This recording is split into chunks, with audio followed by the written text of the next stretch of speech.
예수께서 이 말씀을 하신 뒤에 제자들과 함께 기도로 온 골짜기 건너편으로 가셨다. 거기는 동산이 하나 있었는데 예수와 그 제자들이 거기에 들어가셨다. 예수가 그 제자들과 함께 거기서 여러 번 모이셨으므로 예수를 넘겨줄 유다도 그곳을 알고 있었다. 유다는 로마 군대 병정들과 제사장들과 바리새파 사람들이 보낸 성전 경비정들을 데리고 그리로 갔다. 그들은 등불과 횃불과 무기를 들고 있었다. 예수께서는 자기에게 닥쳐올 일을 모두 아시고 앞으로 나서서 그들에게 물으셨다. 너희는 누구를 찾느냐? 그들이 대답하였다.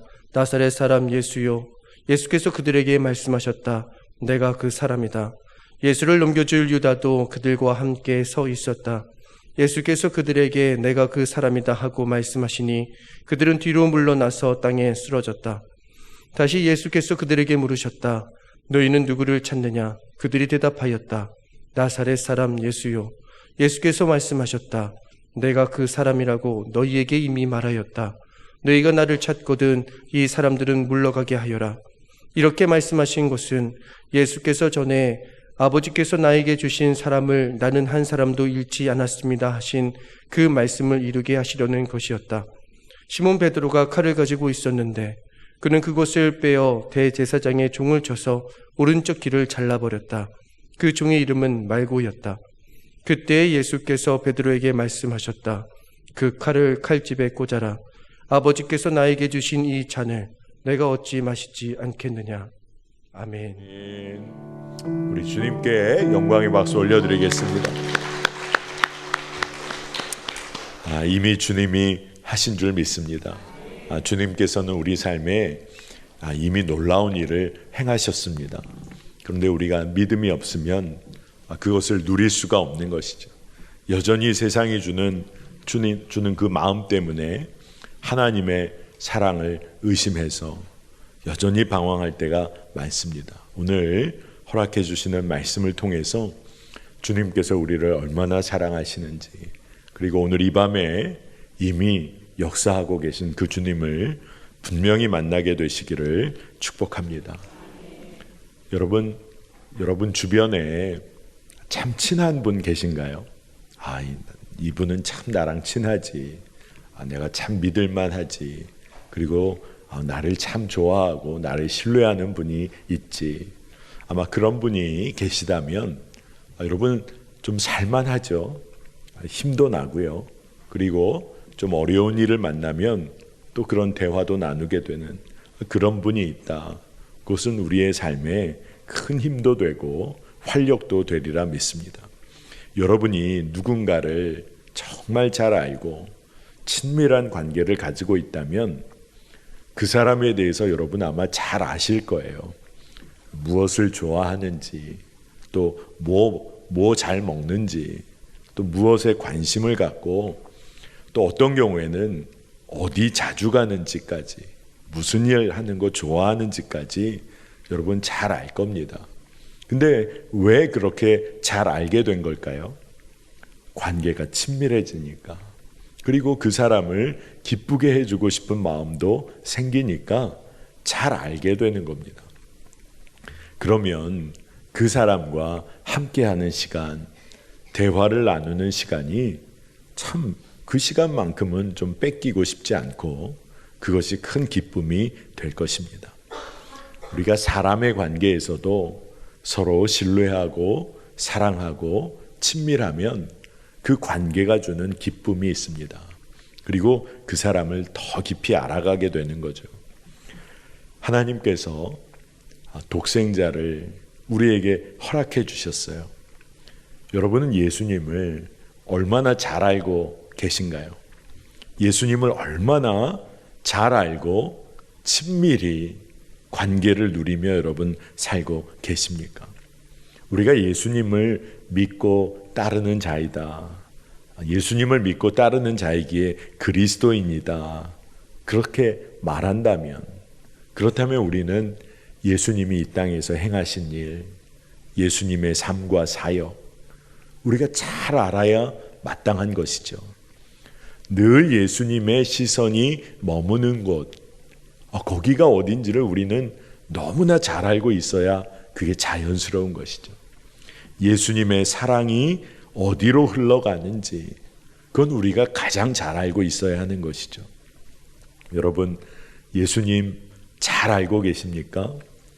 우리가 오늘 말씀을 나누는 가운데 주님을 더 깊이 알고 그 주님과 누리는 기쁨이 있는 시간을 우리가 갖게 되기를 원합니다. 여러분, 예수님이 누구신지, 예수님을 믿는다고 하는데 때로는 정작 예수님이 누구신지를 잘 모르고 믿는다. 우리가 입술로 고백할 때가 있는 걸 봅니다. 오늘 말씀을 보면 사랑하는 제자들 중에 하나인 가룟 유다가 예수님을 배신했어요. 그래서 예수님께서 참 어려움을 지금 겪는 그 이야기가 나옵니다.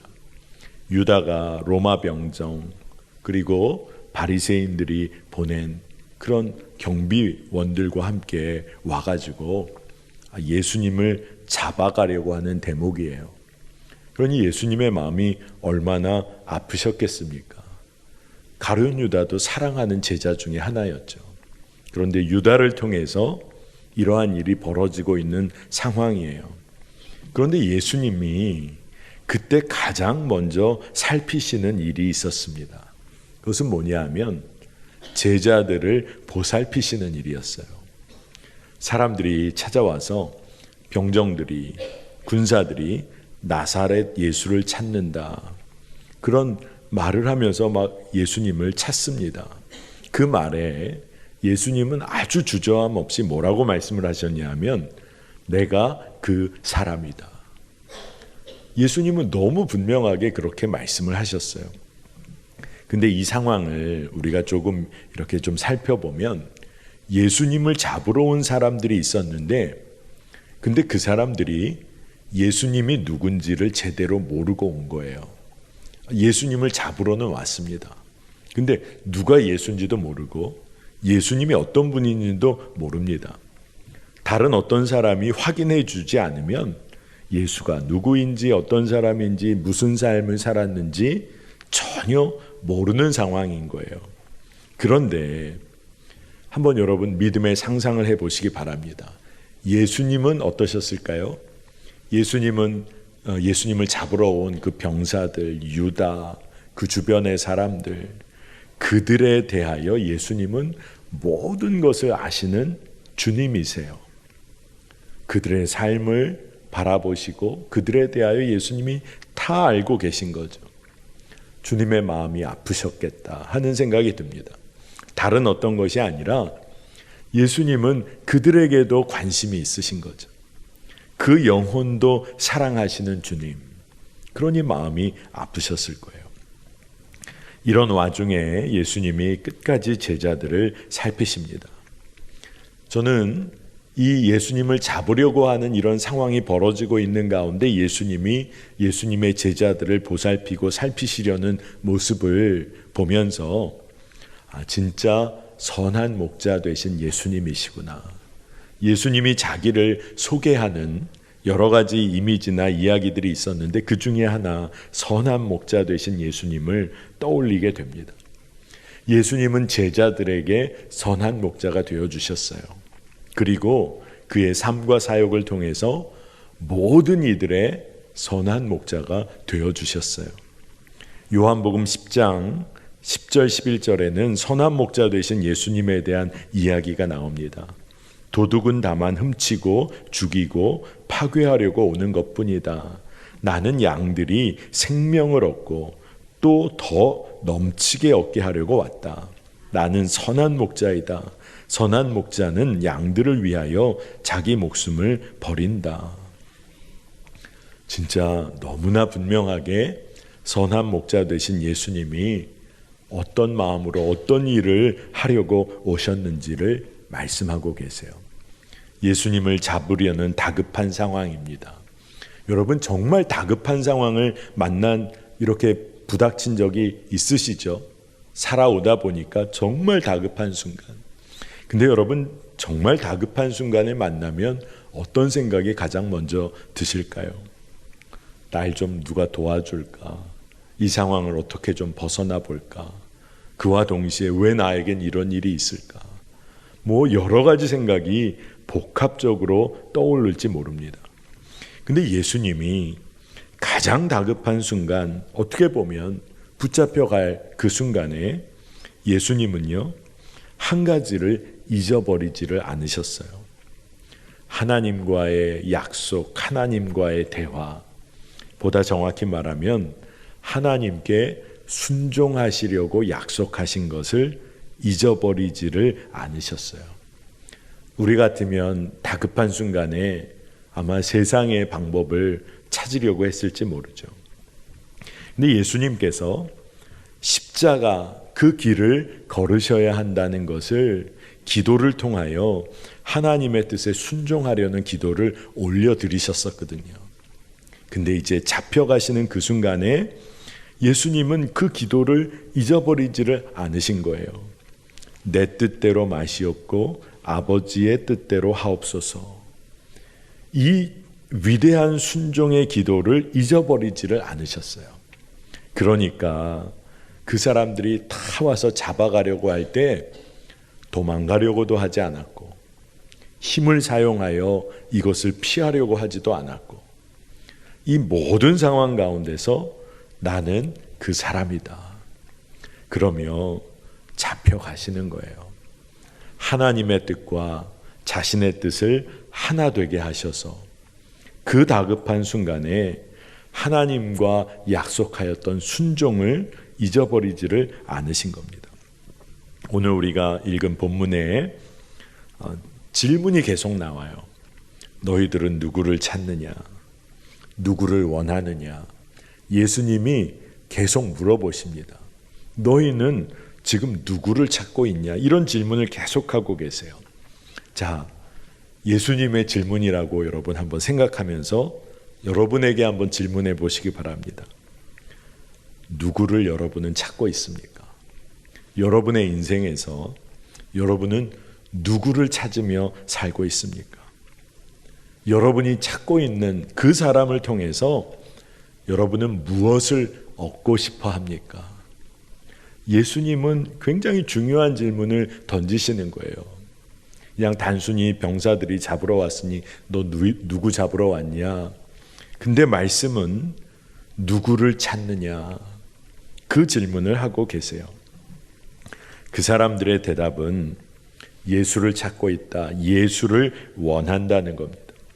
근데 제가 말씀을 묵상하다가 그런 마음이 들었어요. 예수를 찾고 예수를 원해도 전혀 다른 이유로 예수를 찾고 예수를 원하는 사람들이 있겠구나, 그런 생각이 들었습니다. 진리를 소유하기 원하는 사람들이 있어요. 그러나 그와는 다르게 진리를 살아내기 원하는 자들이 있어요. 진리를 살아내는 사람들이 있습니다. 마치 진리를 자기 것인 양 자기 것으로 소유하고 싶어 하는 사람은 자기가 소유한 소위 진리를 통해서 다른 사람 정죄하기도 하고 판단하기도 합니다. 그러나 진리를 살아내는 사람은 그저 사랑하고 섬기는 삶을 살죠. 예수의 길을 따르는 겁니다. 어떤 경우에는 예수님의 이름으로 자신의 삶의 필요를 채우려는 그런 사람들이 있어요. 굉장히 자기중심적인 신앙생활일지 모르겠어요. 그러나 그와는 달리 오로지 예수의 이름으로 주님의 뜻을 이루어 가려는 사람들이 있습니다. 그 사람들은 오직 주님 중심으로 믿음 생활을 하는 거예요. 오늘 예수님께서는 질문하십니다. 너희가 누구를 찾느냐? 이게 굉장히 중요한 질문이에요. 여러분, 우리는 예수님 믿고 살면서 기도하며 삽니다. 여러분 매일 기도하시죠? 네. 심각한 지금 상황인 것 같아요. 여러분 매일 기도하시죠? 아마 기도하며 사실 겁니다. 그런데 기도할 때 우리가 기도하다가 왜 주님은 내 기도에 이렇게 응답을 안 하실까? 그런 질문이 들 때가 있습니다. 그런데 그런 경우가 한 두 가지 정도의 이유가 있을 것 같아요. 첫 번째는 내 뜻대로 기도하니까, 내 육신의 즐거움을 위해 기도하니까, 내 기도의 밑바닥을 들어가 보면 내가 원하는 거 구하고 있으니 주님이 응답하시기가 쉽지 않으신 거죠. 두 번째 같은 경우는 주의 뜻을 위해 기도하지만 아직 하나님의 때가 이르지 아니하였기 때문에, 인내하며 기다려야 하는 때이기 때문에 그럴 때가 있어요. 그런데 우리가 이러한 기도의 삶 가운데 정확히 알아야 할 것이 있습니다. 기도할 때 우리는 응답의 결과를 추구하며 기도하는 것이 아니라 하나님의 뜻을 구하기 위하여 기도하는 거예요. 그러니 기도를 온전히 제대로 하다 보면 우리의 삶이 변화하는데 영적으로 철이 든다. 이게 아마 아주 적절한 표현이 될지 모르겠어요. 여러분, 사춘기 때 얼마나 부모님의 마음 모르기도 하고 맞서고 삽니까? 그런데 철이 들면 부모님의 마음을 조금 알아갑니다. 그러면 철이 들었다고 보통 얘기를 해요. 그리고 그때 왜 부모님이 그러셨는지를 조금이나마 알아가는 거죠. 근데 우리가 기도하다 보면 하나님의 마음을 알게 됩니다.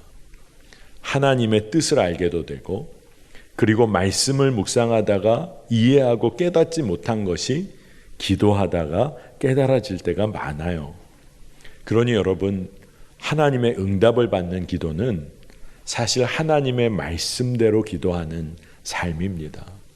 하나님의 뜻을 위하여 기도하면 그것은 우리에게 기쁨이 될 뿐만 아니라 어떻게 말하면 진짜 100% 응답받는 기도의 삶을 살게 되는 거예요. 왜냐하면 하나님의 뜻은 이루어질 것이기 때문에 그렇습니다. 여러분, 이러한 기도를 하다 보면 하나님을 더 신뢰하게 되는 거죠. 하나님의 마음을 알게 되니까 하나님을 더 신뢰하는 믿음의 눈이 열려지게 되는 겁니다. 우리가 예수님을 잘 안다, 예수님과 친밀한 관계이다, 그러면 주의 마음을 잘 알아야 하는 것입니다. 예수님께서는 오늘 말씀에서 세상을 향해서 뭐라고 대답을 해주셨냐? 내가 너희들이 찾는 그 나사렛 예수다. 아주 너무나 분명한 말씀을 하세요. 내가 나사렛 예수다. 너희가 찾는 나사렛 예수야. 근데 이 대답에는 굉장히 함축적인 의미들이 담겨 있습니다. 이 땅에 온 하나님의 아들 예수 그리스도, 이것을 사실 예수님은 삶을 통해서, 말씀을 통해서, 병자를 고치시는 일을 통해서, 죄인들을 끌어안으시는 삶을 통해서 내가 이 땅에 온 하나님의 아들 그리스도이다, 이것을 담대하게 증거해 오신 거예요.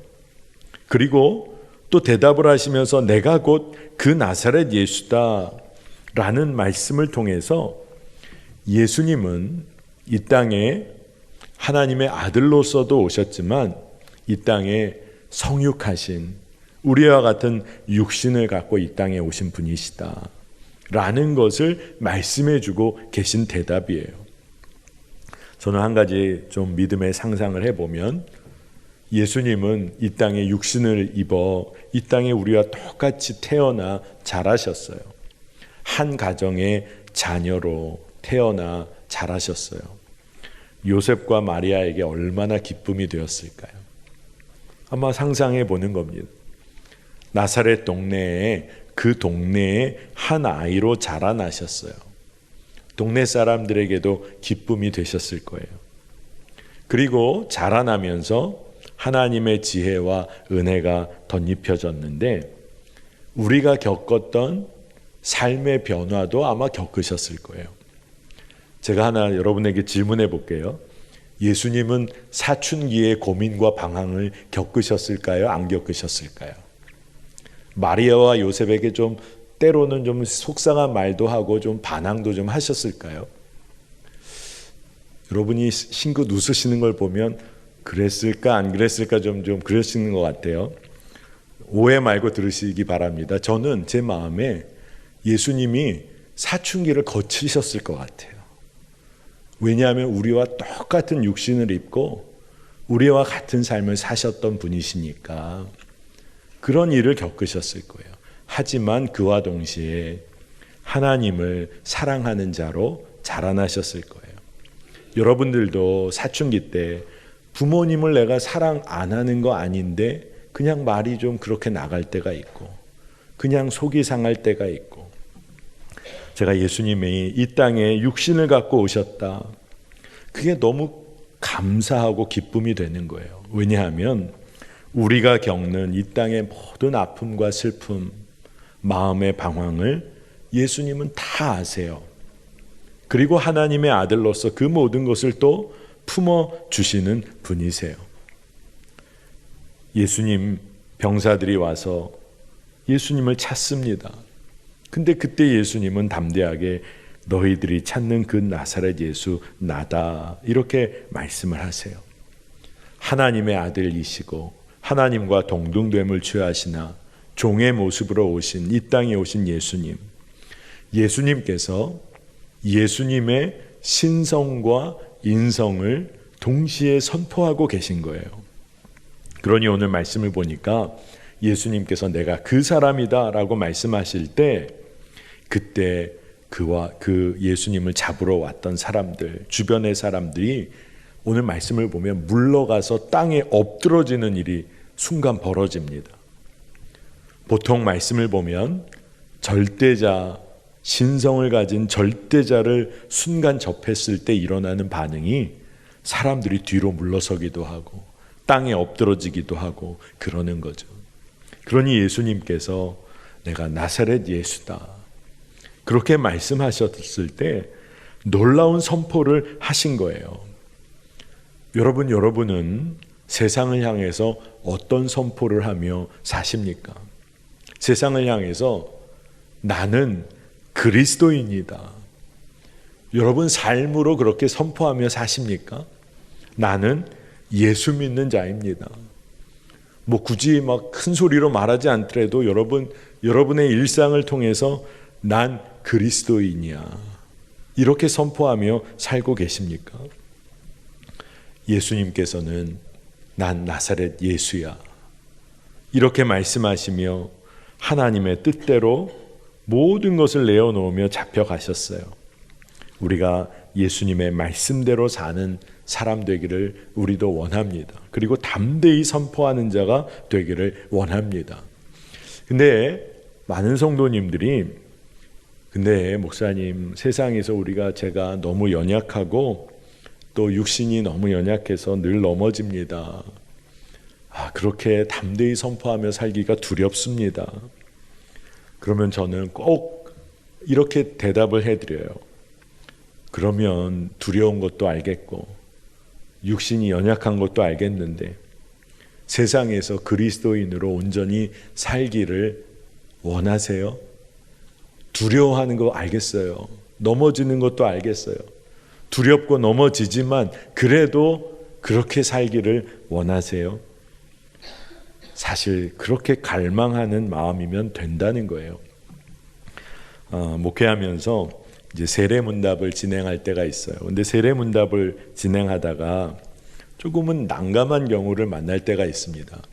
세례문답은 사실 마지막 문답을 통해서 예수님이 구원자가 되시고 주님이 되심을 확인하고 성령께서 내 안에 살아 역사하심을 확인하고 문답을 통해서, 그리고 내가 지금 죽어도 하나님 나라 백성 천국 시민이 된다는 그 믿음이 있는지, 천국 소망이 있는지를 확인하는 마지막 단계예요. 그러니 세례 문답 때는 세례 교육을 다시 할 그럴 단계가 아니라 문답을 통하여 믿음의 고백을 하실 수 있도록 도와드리는 거죠. 그러니 기독교 역사에서 믿음을 전수하는 교육 방법론 중에 하나가 문답이었어요. 묻습니다. 그러면 그 물음을 통해서 자기 스스로 입 밖으로 고백할 기회를 주는 거예요. 여러분, 입 밖으로 뭔가 뱉어내고 나면 역사가 일어납니다. 여러분 다 그래서 결혼하신 거예요. 내가 널 사랑해. 이 말을 입 밖으로 내뱉은 바람에 하여간 무슨 일이든 벌어진 거예요. 차이든지 연애가 시작되든지. 그러니까 입 밖으로 말이 튀어나온 그 순간에 역사가 일어납니다. 그러니 세례 문답 때 문답을 통해서 믿음의 고백을 하실 수 있도록 묻는 거예요. 그러니까 목사로서는, 문답을 하는 목사로서는 이미 믿음의 성숙도 이루고 그리고 기본적인 교육도 받으시고 이제 문답을 합니다. 근데 난감할 때가 있는 것은 어떤 성도님은 그런 경우가 있어요. 목사님, 근데 예수님이 내 죄를 위해서 죽으셨다는 게 안 믿어집니다. 그렇게 얘기를 하시니까 솔직히 말씀하셔서 감사도 해요. 솔직히 말씀해 주시니까. 근데 이거 마지막 이제 세례 문답인데 처음부터 이걸 해야 되나? 막 안 믿어져서 너무너무 답답한 마음을 말씀하시는 거예요. 그래서 제가 그때 알겠습니다. 안 믿어지신다는 거 말씀해 주셔서 참 감사합니다. 그러면 제가 질문을 한번 바꿔볼게요. 믿기를 원하세요? 믿음이 부어지기를 원하세요? 지금 내 믿음이 연약하지만 예수님이 날 위해 십자가에서 생명을 내어주심이 믿어졌으면 하는 그 갈망이 있으세요? 그러면 그 질문을 받고는 지금 내가 안 믿어져서 참 고통스럽지만 그렇게 되기를 원한다고 말씀하세요. 그러면 제가 축복해드리면서 또 간단하게 믿음의 핵심을 말씀드리고 같이 고백하고 기도하는 시간을 갖습니다. 여러분이 연약한 삶을 살 때가 있어요. 세상에서. 그리고 넘어질 때가 있어요. 근데 우리의 마음의 중심이 주님을 향하여 제가 주의 자녀답게 살기를 갈망합니다. 성령님 도우소서. 주님이 도우세요. 그리고 우리의 연약함이 문제가 되는 것이 아니라 주님의 함께하심과 강하심이 우리를 붙들어 그 삶을 살도록 해 주십니다. 그러니 주님께서 제자들을 그 순간에 돌봐주셨어요. 8절 이하에 보면 예수님께서 어떤 얘기를 하시냐면 너희가 나를 찾거든 이 사람들 좀 보내줘라 이런 말씀을 하세요. 예수께서 말씀하셨다. 내가 그 사람이라고 너희에게 이미 말하였다. 너희가 나를 찾거든 이 사람들을 물러가게 하여라. 예수님이 스스로 잡히시는 순간에 제자들은 보내줄 것을 말씀하세요. 그러니까 제자들이 아직 감당해야 할 일이 있으니 아직 제자들의 때가 이르지 않았으니 이 제자들은 여기서 잡히는 거 아니라 보내줬으면 좋겠다. 이 말씀을 하시는 거예요. 저는 말씀 묵상할 때 예수님이 잡혀가시면서 제자들을 세상 속으로 파송하시는 것 같은 마음이 들었어요. 파송이란 말이 어색한 이 상황에선 어색하게 들리실지도 모르겠지만 예수님은 십자가를 지시려고 담대히 잡혀가세요. 그러면서 제자들을 보살피십니다. 보살피시고 이들을 사람들로부터 이제는 잡혀가지 않도록 그리고 세상으로 보내시는 거예요. 이제 제자들은 예수님과 늘 함께하며 배우고 함께하고 그리고 예수님의 말씀을 들었던 삶으로부터 이제는 그러한 삶은 끝이에요. 그 얘기는 뭘까요? 세상에서 제자들이 제자로 살아가야 되는 거예요. 실전이에요. 스승이 함께하지 않아요. 예수님은 이제 잡혀가세요. 그러니 제자들에게는 어떤 문제가 남나? 이제 진짜 세상에서 예수님을 진짜 믿고 따르는 삶이 뭔지를 그 질문이 제자들에게 던져진 겁니다.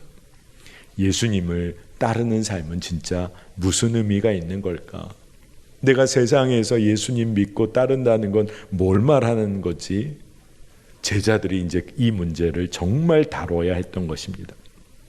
성령님과 동행하며 복음 증거하고 결실을 맺어야 할 때가 이르를 것이다. 이걸 예수님은 알고 계셨어요. 그래서 제자들을 세상으로 보내시는 겁니다. 제자들은 연약하고 부족했어요. 하지만 주님께서 성령을 보내주실 것이고, 그리고 주님과 함께하며 그들이 배운 게 있는 거죠. 믿음이 연약할지라도 그들이 배운 것이 있는 거죠. 그래서 주님께서는 제자들이 세상에서 빛과 소금으로 역할을 감당하기를 원하셨던 거예요. 그래서 현장으로, 세상으로 보내십니다. 잡혀가시면서 보내시는 거예요. 여러분, 진짜 현장으로 나아가야만 배울 수 있는 게 있습니다. 몸을 사리지 않아야 배울 수 있는 게 있어요. 물에 들어가야 수영을 배우죠. 여기 책으로 수영 배우신 분 없잖아요. 김치 담그는 거 물론 뭐 유튜브나 요리책을 보고 배울 수도 있겠지만 해봐야 맛을 내는 거 어떻게 하는지를 알게 되는 거잖아요. 어려운 이들의 삶과 함께 하는 시간이 있어야 어려운 이들의 삶을 품고 위에 제대로 기도할 수 있겠죠. 현장으로 나가고 몸을 사리지 않고 문제에 직면을 해야 어떻게 그 문제를 넘어설지도 알게 되는 겁니다.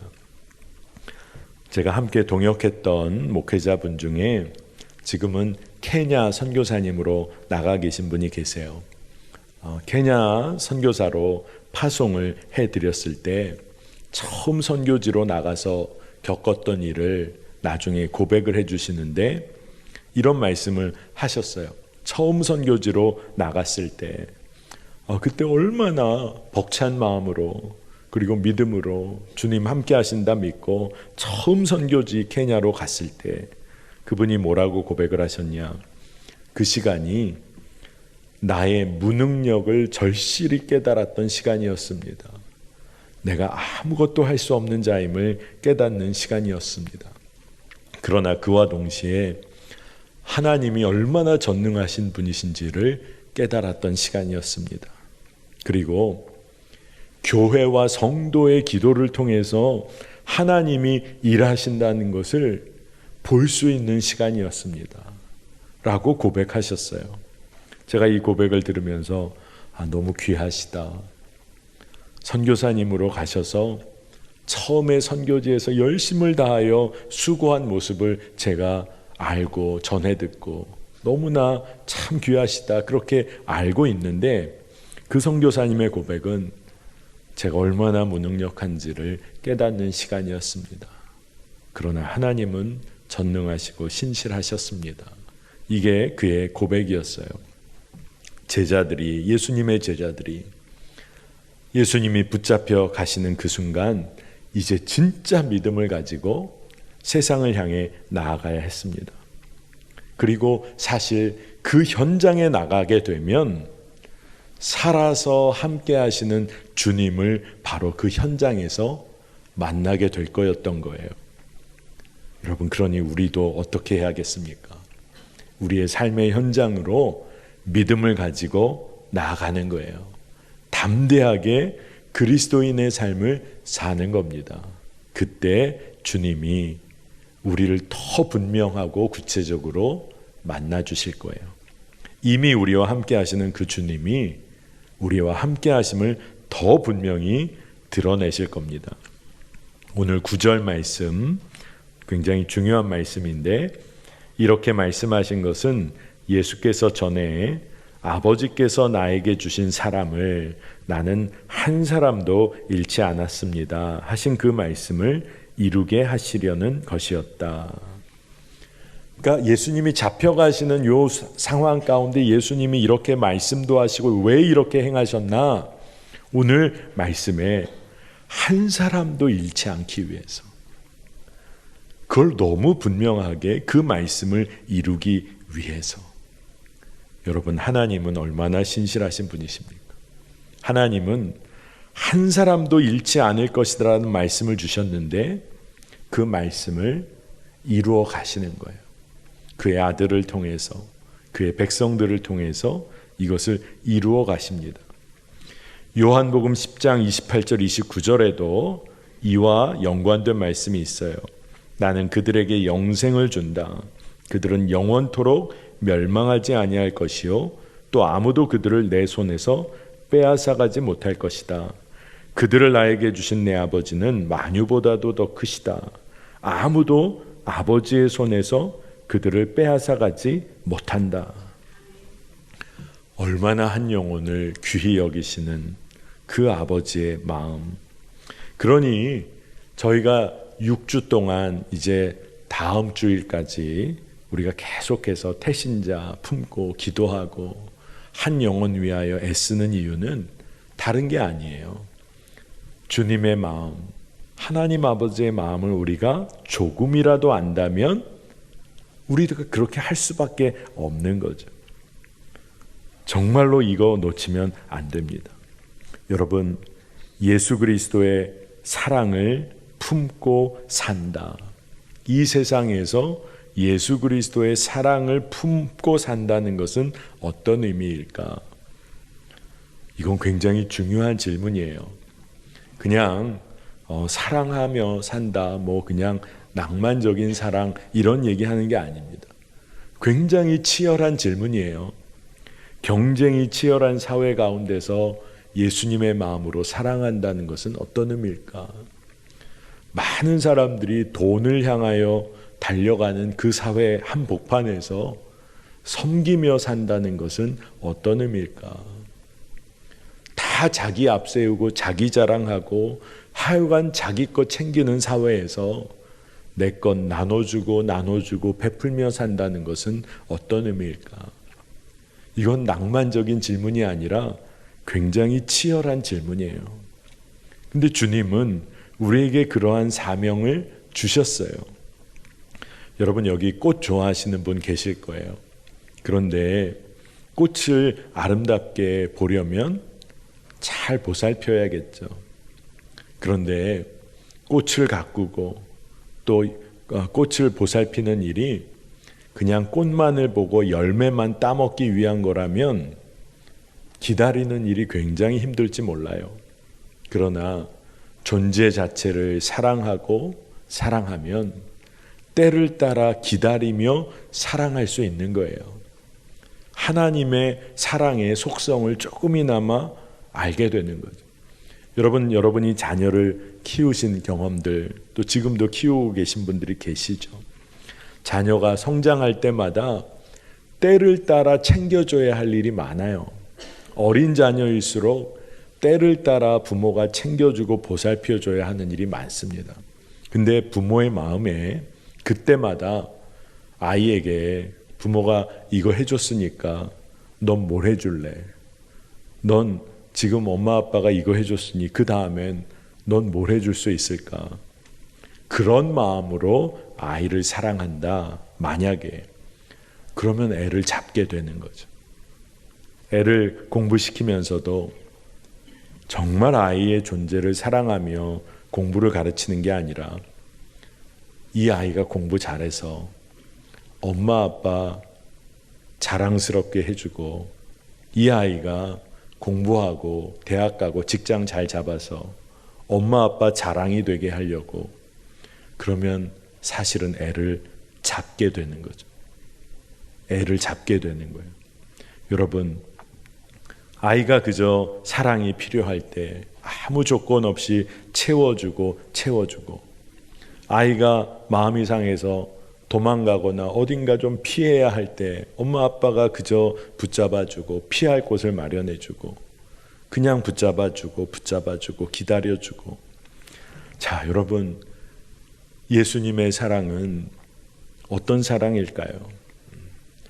그토록 예수님 모른다 하고 죄 가운데 거하고 예수님 배반하고 심지어는 가룟 유다처럼 예수님 잡는 일에 앞장을 서고, 근데 예수님은 이 사람들 그냥 좀 가게 해주세요. 우리 제자들, 나의 제자들 그냥 물러가게 해주세요. 주의 마음이에요. 주의 마음이에요.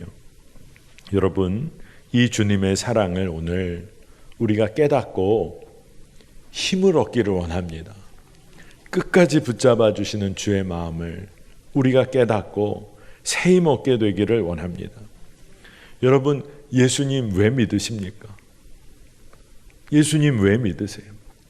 예수님에 관하여 여러분은 무엇을 믿고 계십니까? 예수님이 그리스도시다. 나를 위해 나를 사랑하셔서 십자가에서 피 흘리시고 나의 죗값을 담당하셨다. 근데 이것은 예수님의 그 사랑을 믿는 거예요. 날 향한 사랑을 믿는 겁니다. 그리고 그게 믿어지니까 모든 존재를 향한 주의 사랑이 믿어지는 거예요. 여러분, 예수님은 그리스도시고 구원자시고 십자가에서 날 위해 피 흘리셨고, 이거를 어떤 신앙 공식으로 내가 그냥 머리로 알고 있다, 그건 아무 힘이 없어요. 그러나 예수님이 날 사랑하셨다, 이게 너무 분명하게 경험되어지고 붙잡아지고 믿어진다.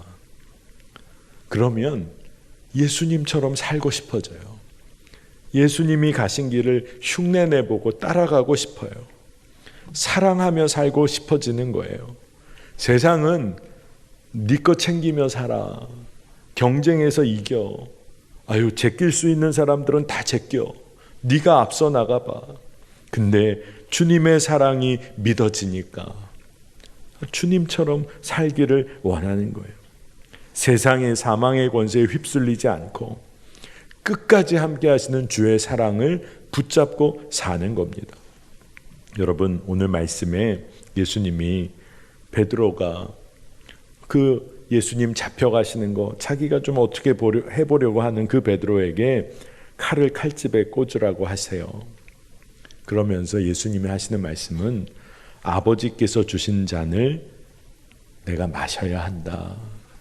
그게 예수님의 마음이세요.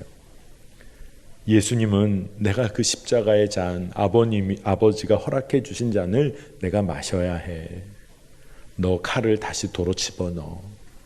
그리고 사랑의 길을 걸으셨어요. 여러분, 오늘 예수님은 우리에게 물으십니다. 너희가 누구를 찾느냐? 여러분, 누구를 찾고 계세요?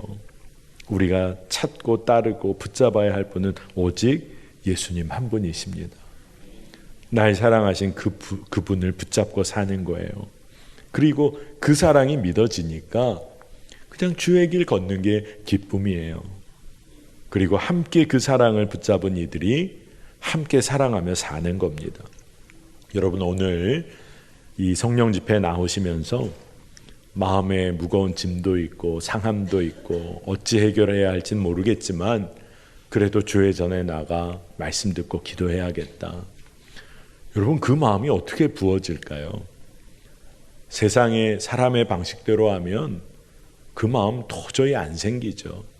근데 주의 전에 나와 기도해야겠다. 하나님의 인도하심을 붙잡아야겠다. 이미 성령께서 일하고 계신 줄로 믿습니다. 주님이 여러분을 사랑하세요. 그게 붙잡아지면 힘을 얻습니다. 예수님의 마음을 여러분 오늘 꼭 붙잡고 회복되는 은혜 누리시기를 축복합니다.